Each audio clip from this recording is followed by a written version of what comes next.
الحمد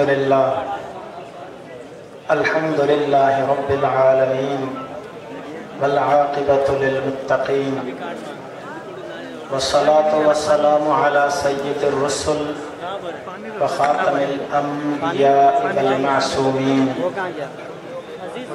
أما بعد فأعوذ بالله من الشيطان الرجيم بسم الله الرحمن الرحيم وجعلنا للمتقين إماما وقال الله تبارك وتعالى في مقام آخر بشر المنافقين بأن لهم عذابا أليما الذين يتخذون الكافرين أولياء من دون المؤمنين أيبتغون عندهم العزة فإن العزة لله جميعا صدق اللہ العظیم۔ سب ساتھی بلند آواز کے ساتھ صلاۃ شریف پڑھیں۔ اللہم صلی علی محمد وعلی آل محمد كما صليت على إبراهيم وعلى آل إبراهيم إنك حميد مجيد۔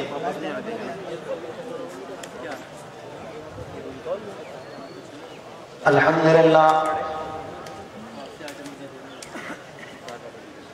آج کا ہی یہ عظیم الشان پروگرام امام اہل سنت کے عنوان سے معنون ہے۔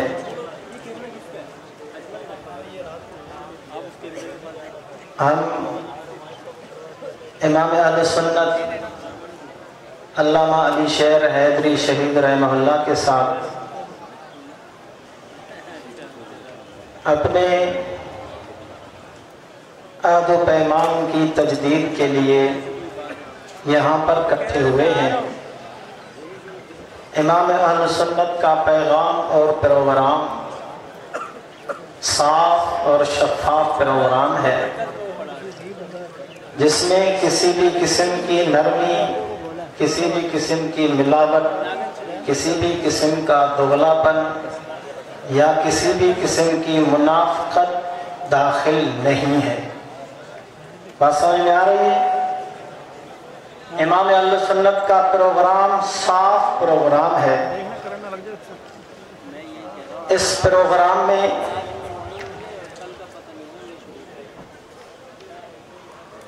نبی پاک صلی اللہ علیہ وسلم کی عزت اور ناموس کی بات ہے۔ اس پروگرام میں نبی پاک صلی اللہ علیہ وسلم کی محنت اور فصل صحابہ کرام کے عزت اور ناموس کی بات ہے، اور یہ پیغام پروگرام اپنے اہل ایمان کی دلوں میں بٹھانے کے لیے ہے۔ نہ اس میں جھگڑے کی بات ہے، نہ اس میں قتل کرنے کی بات ہے، نہ اس میں کسی کو مارنے کی بات ہے۔ صاف لفظوں میں مومن کو مومن کہا جاتا ہے، کافر کو کافر کہا جاتا ہے۔ پیغام امام اہل سنت ہے یا نہیں ہے؟ آواز سے پیغام ہے یا نہیں ہے؟ جو مومن ہے انہیں مومن کہہ کر خطاب کرنے کی اس پیغام میں بات ہے۔ جو کافر ہے اسے کافر کہہ کر، بنا کر نہیں، جو کافر ہے اسے کافر آواز سے کافر بناتے نہیں ہیں، کافر خود بنتا ہے، ہم بتاتے ہیں۔ کافر کسی کو بناتے کیونکہ ہم مصطفیٰ کے امتی ہیں۔ مصطفیٰ نے کسی کو بھی کافر بنایا آواز سے آخر تک ساتھی بولے، مصطفیٰ نے کسی کو بھی کافر بنایا کیا بنایا؟ مومن۔ کیا بنایا مصطفیٰ نے؟ مومن بنایا۔ لیکن ان کو جو کافر بن چکے تھے، کافر تو وہ کافر خود بنے تھے۔ مصطفیٰ آواز سے، مصطفیٰ نے کسی کو کافر نہیں بنایا تھا۔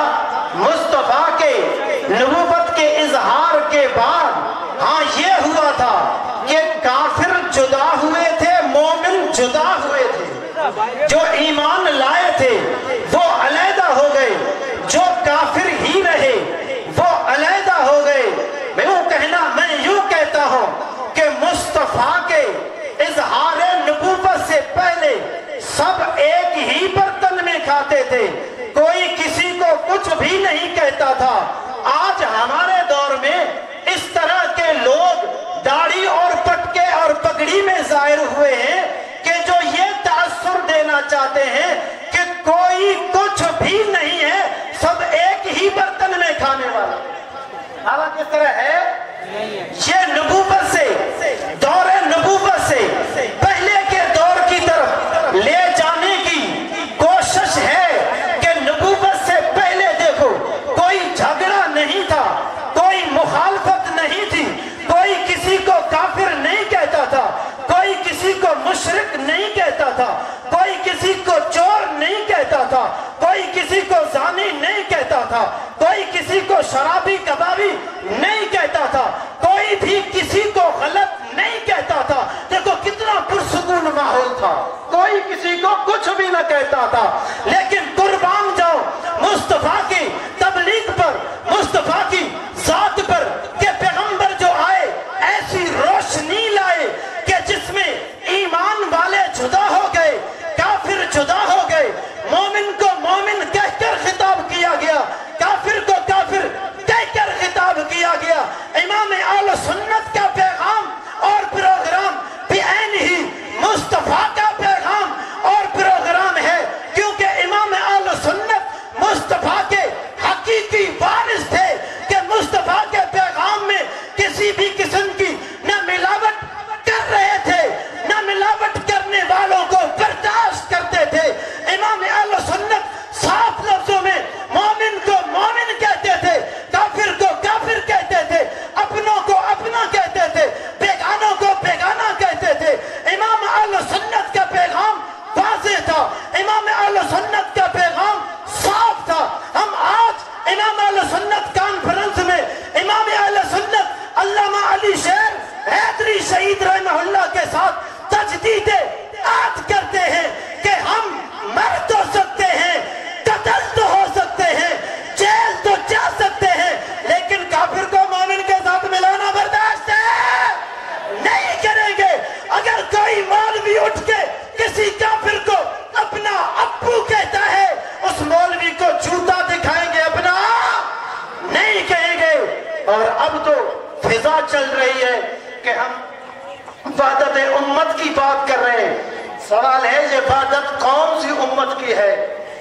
ہم صحابہ اور اہل بیت کی وحدت کی بات کرتے ہیں، علی معاویہ بھائی بھائی کی بات کرتے ہیں تو وہ لوگ چڑھتے ہیں، غصے میں آتے ہیں اور کہتے ہیں کہ یہ صحابہ اور اہل بیت کی محبت کو، پیار کو، رشتوں کو، تعلقات کو کیوں بیان کر رہے ہیں جن کا کلمہ ایک تھا؟ صحابہ اور اہل بیت وہ ہیں جن کی نماز ایک تھی، جن کا روزہ ایک تھا، جن کا ایمان ایک تھا، جن کا حج کا طریقہ ایک تھا، پورا دین جن کا ایک تھا، قرآن ایک تھا، مصطفیٰ ایک تھے۔ آج ہم ان کے لیے بھائی بھائی کے نعرے لگاتے ہیں تو ناراض ہوتے ہیں، اور ہمیں ایک اور چورن دی جاتی ہے کہ وحدت امت کر رہے ہیں، امت مسلمہ کو جوڑنا چاہتے ہیں۔ سوال ہے کس کے ساتھ جوڑنے کی کوشش کر رہے ہو؟ جن کا ایمان ایک ہے، جن کا نبی ایک ہے، جن کا خدا ایک ہے، جن کا قرآن ایک ہے، صحابہ اور اہل بیت، ان کے جوڑنے کی بات ہوتی ہے۔ تم ناراض ہوتے ہو جن کا نہ کلمہ ایک، نہ نماز ایک، نہ روزہ ایک، نہ حج ایک، نہ ایمانیت ایک، نہ دین لینے کا طریقہ ایک، نہ دین پکڑنے کا طریقہ ایک، نہ دین میں ایمانیت کی بنیاد ایک ہے۔ ان کو ایک کر کے پیش کرنے کی کوشش کیوں کی جا رہی ہے؟ جن کا کلمہ ایک، نماز ایک ہے، انہیں ایک کیوں تسلیم نہیں کیا جاتا؟ اگر کوئی صحابہ اور اہل بیت کو ایک تسلیم کرنے کے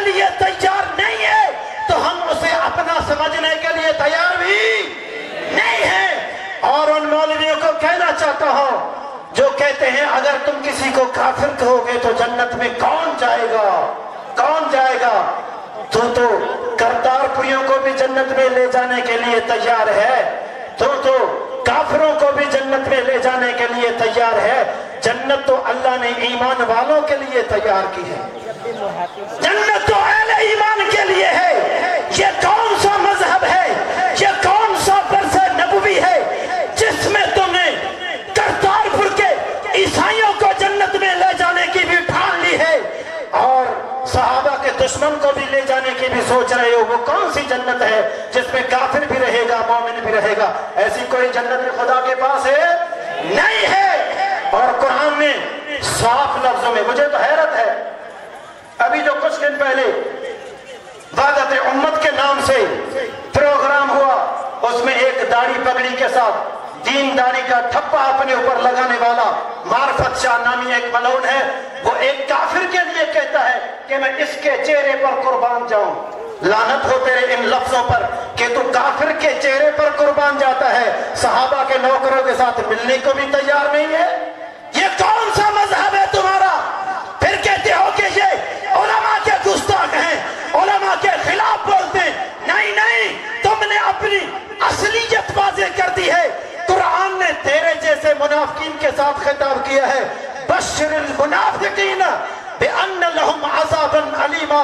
اے پیغمبر، ایسے منافقین کو خوشخبری دیجئے، استہزان رب نے تیرے ساتھ بات کی ہے کہ تیرے لیے عذاب علیم تیار ہے۔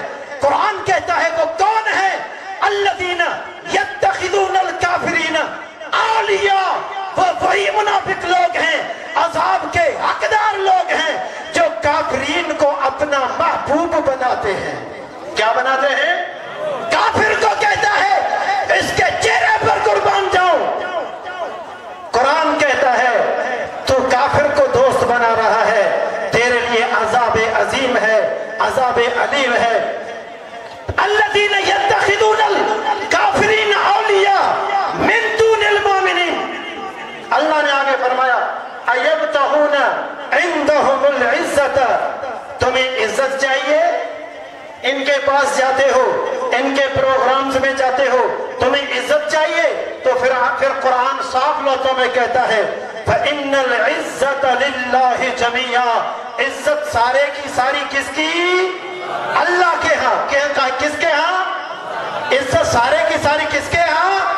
اللہ کے ہاں عزت ہے۔ من کان یرید العزت فللہ العزت جميعا، جو بھی عزت کے حصول کا ارادہ رکھتا ہے تو اللہ کو ایک مانے اور ایک ماننے والوں کے ساتھ بیٹھے، کیونکہ للہ العزت ولرسولہ وللمؤمنین، عزت ہے اللہ کی، عزت ہے رسول کی، عزت ہے اہل ایمان کی۔ کسی بھی کافر کی عزت ہے؟ کسی بھی کافر کی عزت نہیں ہے۔ اگر عزت چاہتے ہو تو عزت کے لیے اہل ایمان کے ساتھ بیٹھو۔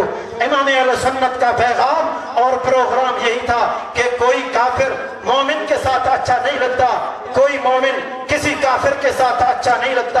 اس لیے امام اہل سنت فرمایا کرتے تھے کبوتر با کبوتر، زاغ با زاغ